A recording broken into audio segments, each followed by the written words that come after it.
Yang kedua ni saya tertarik. Soalan kedua ni saya tertarik. Benarkah jin boleh rasuk manusia? Boleh ke? Yang tanya pun sahabat saya juga tu. Okey, katakanlah ayat dia yang di akhir surah Al-Baqarah tu tidak cukup qat'i, tidak cukup padu untuk meyakinkan kita bahawa jin boleh merasuk manusia. Maka izinkan saya membawa 3 hadis yang qat'i. Pertama, riwayat Imam Bukhari lah sahihnya ketika Rasulullah sallallahu alaihi wasallam sedang beriktikaf dalam masjid. Lalu salah seorang isterinya, tak silap nama Safiyah, datang melawat, bincang beberapa hal rumah tangga ke apa tu. Bila isteri nak keluar, Rasulullah ikut mengiringnya menghantar ke pintu masjid. Ini adab etika suami isteri. Suami nak keluar, hantar ke pintu. Isteri nak keluar, hantar ke pintu. Tak kau lah pergi lah. Okey, Rasulullah hantar isterinya sampai ke pintu masjid. Sampai di situ Safiyah keluar sebab isteri Rasulullah pakai nikab. Ada 2 orang sahabat nak masuk. Sahabat orang nak berang, siapa tu? Tak ada pun. Rasulullah panggil, itu adalah isteri aku. So sahabat kata, tak apa Rasulullah, kita tak tahu apa. Tak apa, saya bagi tahu awak sebab syaitan dapat masuk ke dalam diri kamu sebagai apa? Dengan mengalir di dalam pembuluh darah kamu, dalam saluran darah kamu. Sebab syaitan ni tak ada jisim. Jika dalam darah kita sel darah merah, sel darah putih, zat-zat makanan semua boleh travel, kenapa pula syaitan, jin yang tak ada jisim tak boleh travel dalam darah kita? Sebab Rasulullah SAW awal-awal bagi tahu, sahabat kata, no, kita tak ada buruk sangka apa. Sebelum syaitan membisikkan buruk sangka, sebelum syaitan masuk ke dalam mereka untuk membisikkan benda-benda yang tak betul, Rasulullah membetulkan mereka. Jadi di sini dalil pertama bahawa syaitan boleh masuk ke dalam tubuh manusia, boleh merasuk. Hadis kedua, riwayat Imam Ibnu Majah dan dinilai sahih oleh Syekh Al-Albani, bahawa seorang sahabat Ibnu Abi Al-As radhiyallahu anhu datang berjumpa Rasulullah sallallahu alaihi wasallam dan menerangkan bahawa dia ketika solat memang out, tak boleh ingat rakaat apa semua tu.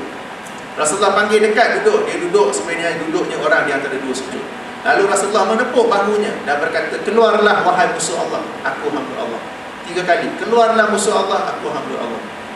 Lepas 3 kali dia balik, lepas tu report semua clear, sembahyang khusyuk. Rasulullah SAW kata apa? Keluarlah wahai musuh Allah, aku Rasulullah, ataupun aku hamba Allah. Berarti adanya jin, adanya syaitan di dalam orang itu sendiri. Bukan dalam poket, bukan duduk tepi telinga atau apa. Hadis ketiga, riwayat Imam Ahmad dan dinilai sahih oleh Syu'aib Ar-Naud dalam sebakannya ke atas kitab Zadul Ma'ad, bahawa Rasulullah SAW dalam satu perjalanan, di dalam perjalanan itu jumpa seorang wanita dengan anaknya. Lalu Rasulullah tanya, apa hal, apa cerita? Anak itu, ibunya menceritakan anaknya sekejap okey, sekejap tak okey, sekejap okey, sekejap tak okey. Rasulullah pun minta anak itu letak di atas pelana unta. Rasulullah, ini budak kecil, tak betul lah, tiup. Lalu berkata, keluarlah musuh Allah, aku Rasulullah. Keluarlah musuh Allah, lepas lain aku hamba Allah. Dikembalikan, Rasulullah kata, aku dah berjalan, balik nanti nak tengok report dah okey ke belum. Bila balik, ternyata budak itu sudah sembuh. Dalam kedua-dua hadis ini yang sahih, Rasulullah kata keluarlah. Berarti ada sesuatu di dalam mangsanya itu. Satu benda saya nak tambah, bila Rasulullah tepuk, Rasulullah tak pukul. Antara cara pengubatan sekarang ni, maaf kalau saya menceroboh bidang orang yang dalam ni, mereka pukul sepukul-pukul ni. Kalau ada bahasa itulah. Memang ada sebuah hadis yang bahawa Rasulullah SAW bila dibawa seorang mangsa yang dirasuk, Rasulullah pukul dengan hebat sampai bila Rasulullah angkat tangan, perawi menceritakan sampai nampak keputihan ketiaknya. Berarti angkat tangan tinggi nak pukul. Hadis itu riwayat Imam Tabarani dan Abu Dawud At-Tayalisi, akan tetapi sanadnya dhaif. Sanad yang sahih riwayat Imam Ibnu Majah bahawa Rasulullah hanya menepuk di bahu, tidak pukul. Tak payah pukul. Dan Rasulullah kata keluar. Rasulullah tidak berdialog dengan jin. Bila kita dialog, kita membesar-besarkan jin. Suruh keluar dah. Kalau jin tu tak nak keluar apa, kita baca ayat-ayat Quran semua dia keluar. Tak payah tanya, jin kau dari mana? Oh, aku dari Ipoh. Oh, saya Kuala Kangsar dekat no. Dah makan dah berdoa. Lepas ni hang keluar, kita makan. Tak payah dialog banyak-banyak. Jangan besarkan jin. Tapi sekadar 3 hadis itu dalil qat'i bahawa jin, syaitan boleh masuk ke dalam tubuh manusia.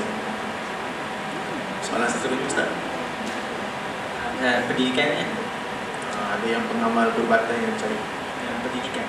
Oh, yang last tu, cerita mistik versus pendidikan. Sekarang ni banyak cerita mistik, tak ada pendidikan. Tak apa, kita banyakkan lagi seminar forum macam ni. Kalau dalam syllabus apa tak ada ke, kita banyakkan sendiri, flyer ke, buku-buku ke, nota kuliah apa ke, kita bincang sesama student apa ke. Jangan kita hanya merumut. Jangan kita berumut, kenapalah media masa, media elektronik banyak situ, banyak sini. Kalau kita berumut tak jadi apa. Mereka memang cara mereka lah. Tapi kita di sini apa yang kita boleh buat? Kalau kita komplain air liur berlempah-lempah keluar, tak jadi apa pun. Tapi kalau kita sendiri yang ubah, kita sendiri amar ma'ruf nahi munkar. Sebab yang dituntut kita lah amar ma'ruf nahi munkar, bukannya merumun.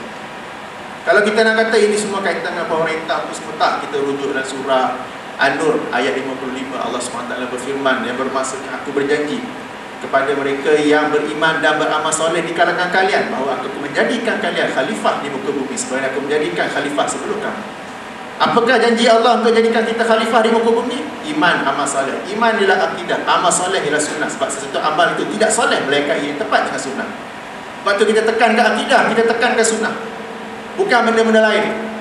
Bila kita dah tekankan benda lain itu, Allah tidak menunaikan janjinya itu. Lalu kita tanya, kenapa Allah tak tolong kita? Mana khalifah kita ni? Mana pemerintah muslim kita ni? Kita hanya merumun. Kita merumun ni nak buat warisan merdeka, kita merumun nak buat ada banyak lagi KFA lah, apa semua tu. Tapi bukankah itu satu peluang untuk mereka kita melakukan amar ma'ruf nahi munkar? Jadi berbalik pada soalan tadi, cerita mistik memang banyak. Kita tak boleh nak Nabi serang tiga-tiga ke apa-apa ke. Tapi apa yang kita boleh buat, kita memperbanyakkan lagi majlis-majlis ilmu, rasmi tak rasmi ke apa. Itu yang kita boleh buat pada kapasiti kita. Pada waktu yang sama berazam, InsyaAllah satu hari nanti saya akan menjadi ketua pengarah. Saya akan ada stesen TV saya sendiri, saya akan ada stesen radio saya sendiri, dan sebagainya dan sebagainya.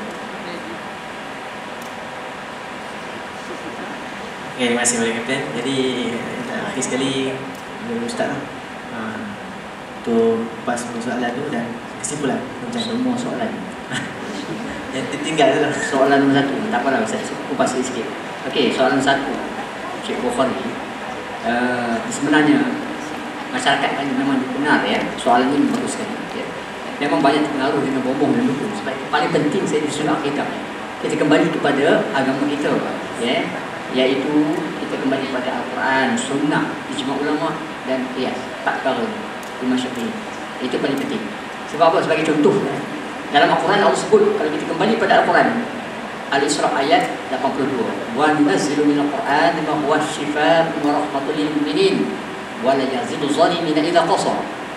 Kami turunkan Al-Quran kata Allah secara berperingkat-peringkat, pansu-pansu, padanya ada rahmat dan kesembuhan bagi mereka yang beriman.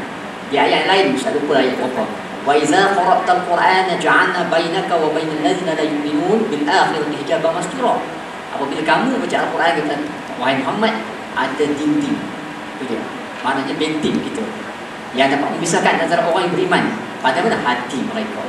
Itu amat penting kita kembali kepada agama. Banyak masalahnya masyarakat kita tidak kembali kepada agama Islam. Sebab itu mereka pergi berburu. Dalam hadis kata kita rujuk, Rasulullah jelas dalam hadis, man ata kahinan fasaddaqahu bima yaqulu faqad kafara bima unzila ala Muhammad sallallahu alaihi wasallam. Barang siapa yang mendatangi dukun, walaupun banyak hari ini ustaz-ustaz yang menama sebagai hari ini banyak jadi ustaz, dukun dan ustaz. Bagi contoh, dia menama anak murid Harundin, anak murid Syekh Kamus dan sebagainya. Ustaz sendiri pernah kena cerita. Baru 2 minggu ustaz ceramah di Kolej Universiti Islam Melaka. Diuji oleh seorang ustaz belajar kat Syria. Dia pakai ilmu jurus, Masya Allah, habis dipengaruhi pelajar-pelajar. Cerita lah Pak ni. Sebab itu belum tentu kita akidah kita. Penting kita belajar apa pun ya, belajar walaupun hafiz ke, tapi akidah kita itu masalah. Jadi sebab itu penting bagi kita kembali. Sebab itu jalan kesembuhan ya kembali pada Al-Quran, iaitu taubat ya. Banyak pasien-pasien ustaz, anak dia rawat 1000 orang, dah hampir 10 tahun dalam bidang berubat Islam. Seminar, ceramah seluruh wilayah. Entah ya, kebanyakan mereka ini masalah hati. Rasulullah sebut ya, innal halala bayyinun wa innal harama bayyin wa bainahum umur mustabihat la ta'lamuhunna katsirun minan nas. Itu dia antaranya dari sudut makanan. Sebab itu Allah menyebutkan, ya ayuhan nas kulu mimma fil ardi halalan thayyiban wa la tattabi'u khutuwati syaitan. Ini dia. Jangan kamu ikut jalan syaitan dari sudut makanan. Apa yang kamu makan tu halal ke haram? Syubhah banyak. Ayam sembelih tak? Baru-baru ni mungkin ada jumpa dalam blog ustaz kan, ayam tak sembelih lagi. Supaya itu betul tak penting. Itu soalan pertama. InsyaAllah sambung terus. Kata dia. Yang keduanya, kerosakan. Okey. Kalau kerosakan tadi sahabat kita kata dia tidak yakin dengan perkataan dia takhabbatu syaitan minal masjid. Betul itu. Ya? Kalau kita rujuk dalam kitab Marari dan juga Al-Qutubi juga disebut mendatang kerosakan. Ana rujuk daripada kitab Ustaz Dr. Abdul Harundin Al-Hafiz ya. Dan itu yang zaranka nazgun antaranya. Kalau dirujuk dalam kamus Al-Mujid ni maknanya dia tikam dengan tangan atau tombak. Itu maksud dia ya. Dia. Dan juga Nabi Allah Ayub sebut dia ya.